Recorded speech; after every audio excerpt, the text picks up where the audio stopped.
il pilota dell'Alfa Romeo tedesca, che sarà brillante secondo. Giunti con la GTA, deve difendere il suo primo. Ha già strabiliato tutti al suo debutto italiano nella categoria. Ripongono la loro fiducia nella GTA. Il triestino Mongia, le GTA dell'Aus Delta partono al comando.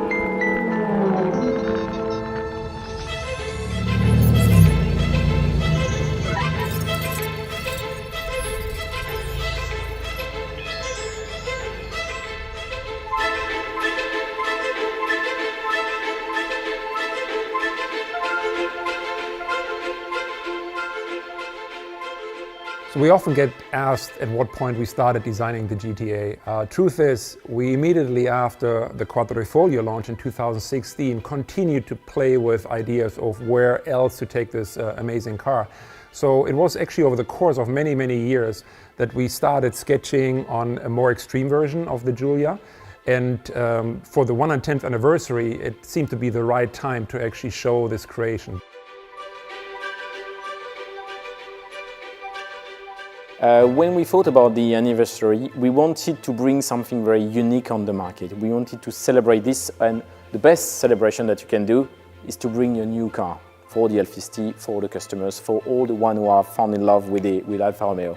So we tried to create a link between the current range that we have with the Giulia and the Stelvio and the history that we had. So really this car, more than a celebration of the anniversary, is a gift. It's a gift for 500 customers, it's a gift for 500 people who love Alfa Romeo.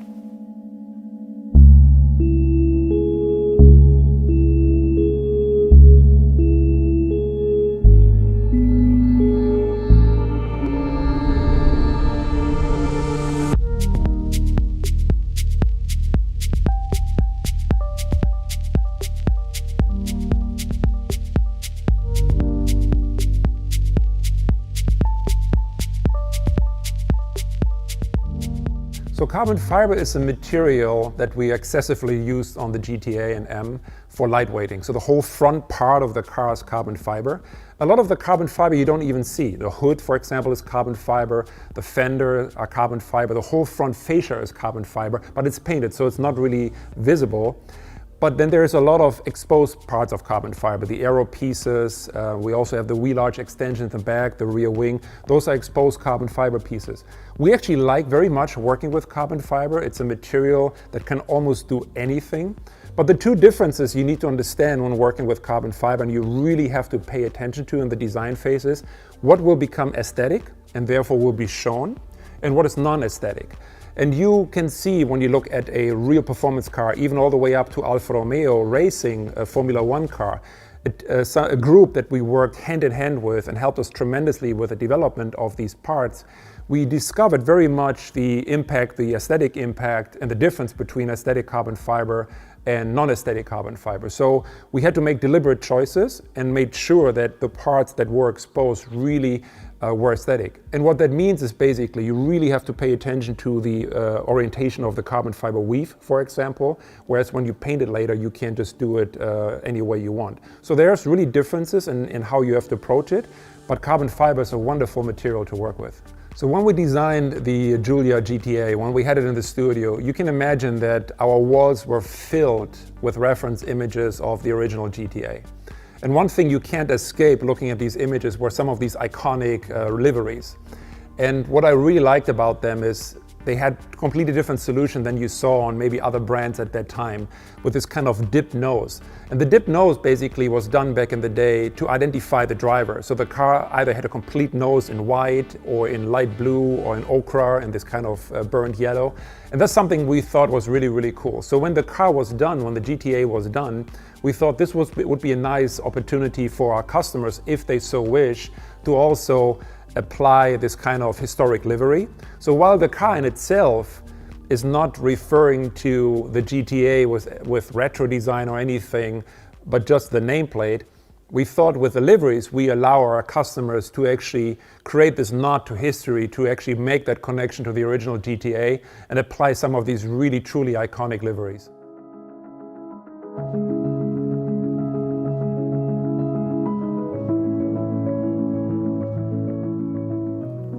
I'm Fabio Migliavacca. I'm the head of product marketing for Alfa Romeo in the EMEA market. We decided to achieve 540 horsepower because it was enough to our target. It was a power to weight ratio, and so reducing the weight, we had the possibility to reach the performance that we wanted without adding too much power. Also because the idea was to keep the rear wheel drive.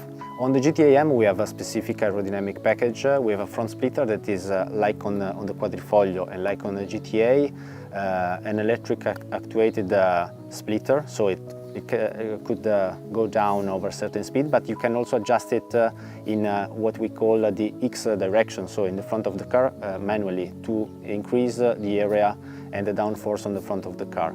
In the same way, on the back of the car we have this huge rear wing that is adjustable, so the central part could be inclined in a different position, adjustable manually from the customer, and we will give some guideline to the customer depending from the circuit where the customer will drive for a track day or something like that, giving the aero setup that is the ideal one for that circuit. We worked on the weight reduction on the GTAm and the GTA, working from every single particular of the car. If you look outside the car, the front fascia of the GTA and the GTAm are totally revised for the aerodynamic needs, but are made also in carbon fiber, so reducing the weight. The pieces of the car has been redesigned. For example, the windscreen of the GTA and GTAm is thinner than the standard Quadrifoglio, reducing the weight. And on the GTAm is really visible the fact that you are removing the rear seats, the rear bench, adding the roll bar, the roll cage with the 6-point harness, and the monocoque seats from Sabelt that are reducing the weight compared to the Spark 1. Working with Sauber is a great opportunity for us to have them on board on such a project. So we are involved in the Formula 1 with Sauber, as you know, but having their knowledge and their experience on the GTA project is an added value. So we worked with them also in in-wheel wind tunnel to adjust the aerodynamics on both GTA and GTAm to achieve a better downforce on both cars.